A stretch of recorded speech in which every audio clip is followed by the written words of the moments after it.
As someone who's lost 60 pounds in 60 days, right? As someone who has lowered my blood pressure naturally, no medicine, reverse high cholesterol, reverse my pre-diabetes, not to mention these conditions runs on both sides of my family, right?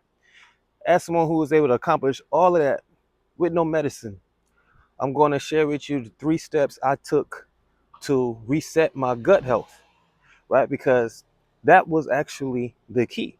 I didn't realize that that's what I was doing at the time. But restoring your gut is the key.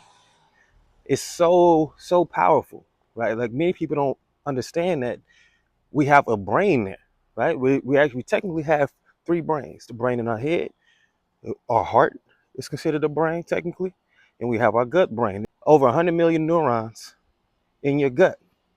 So that technically makes it, by definition, a brain. And we have all these different types of bacteria living in our gut, and they influence our emotions, they influence our decisions, right? Gut instincts is a real thing. You can actually train your gut instincts, but that's a whole nother conversation. We got to start at square one, right? Many of us are making, so I mean, just think about it.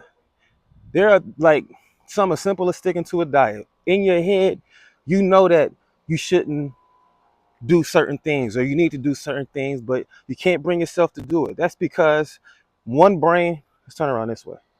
Yeah. One brain is telling you one thing and the other brain is telling you another thing.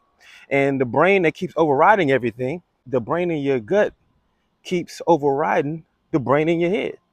So we have to get control of our gut before we do anything. Okay. So here are the 3 steps. Step number 1. First thing I did is I stopped everything, right? Whenever there is something going wrong in any case, the first thing you want to do is remove whatever's causing it in the first place. You want to stop things, right? Like, for example, like if somebody got shot or stabbed, the very first thing to do is stop the bleeding, right? You wouldn't, you don't want to keep shooting them or stabbing them, right? That's not going to help anything.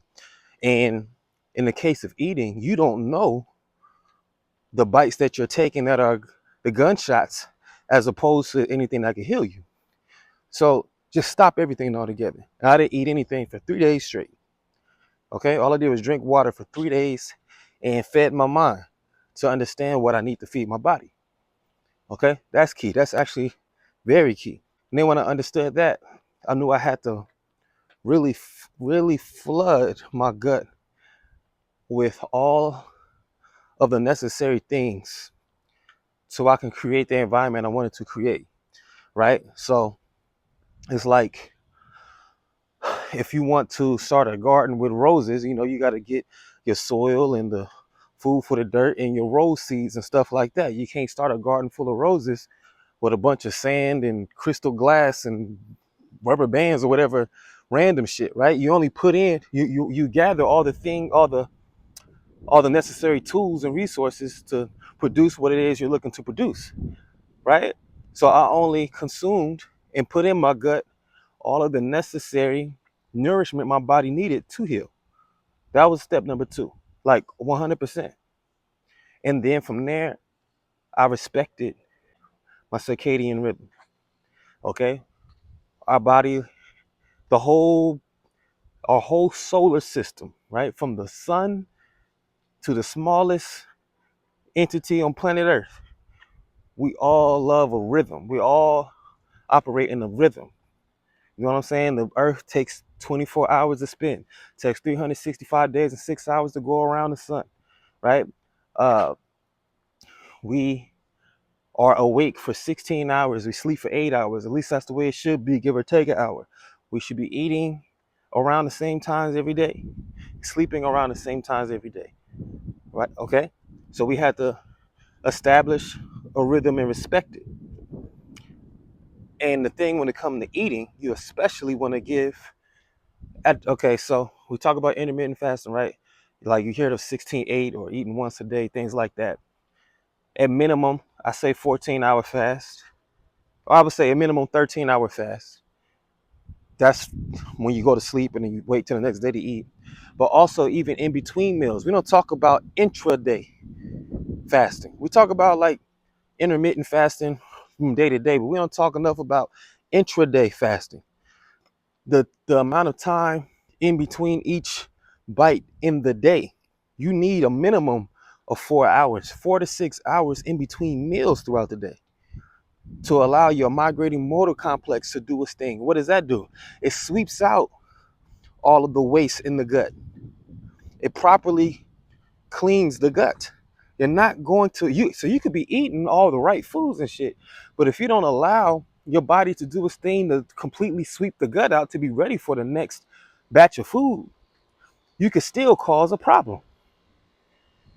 Okay? Your body interprets excess excess calories and excess food as poison. This is why they talk about like being in a calorie surplus, you gain weight, your body produces fat molecules are stored as toxins because that's what it interprets it as a toxin. So consuming things that are just toxins already, or just consuming things that's not toxins but in abundance becomes toxic because toxicity is in a dosage, right? Mercury won't kill you on its own, but you had the right amount of dosage, it will. It just doesn't take nearly as much. Water keeps us alive until it's too much that you're drinking of it and you drown yourself to death, right? Allow your body a minimum of 4 hours, minimum of 4 hours, 4 to 6 hours. So when you have your breakfast, wait 4 to 6 hours before you have your next meal. And then between that meal and your last meal of the day, another 4 to 6 hours. Personally, I only eat really 2 big meals a day. So that means like no snacking in between. Like you need a minimum of 4 hours where your body is not digesting anything. That means no drink, you're not drinking any calories, you're not eating a snack and nobody else's food, no none of that. Okay? So just to recap, go on a prolonged fast. I did 72 hours. And then you only feed the body things that could actually help you, at least for a few days before you start to introduce other things. And then you establish and respect nature's circadian rhythm, right? Allowing your gut to sweep out all the bullshit, and even overnight, allowing a proper daily fast before you break your fast for a break fast breakfast. Okay? Follow that 3-step process. You can restore your gut health to optimal levels, and that's going to make all of your other health and fitness goals. I mean, even outside of health and fitness, just your decision making, your energy levels, all of that is going to feel much more ideal for you. Okay, so I know it's going to help somebody out there. Check you on the next one. Peace.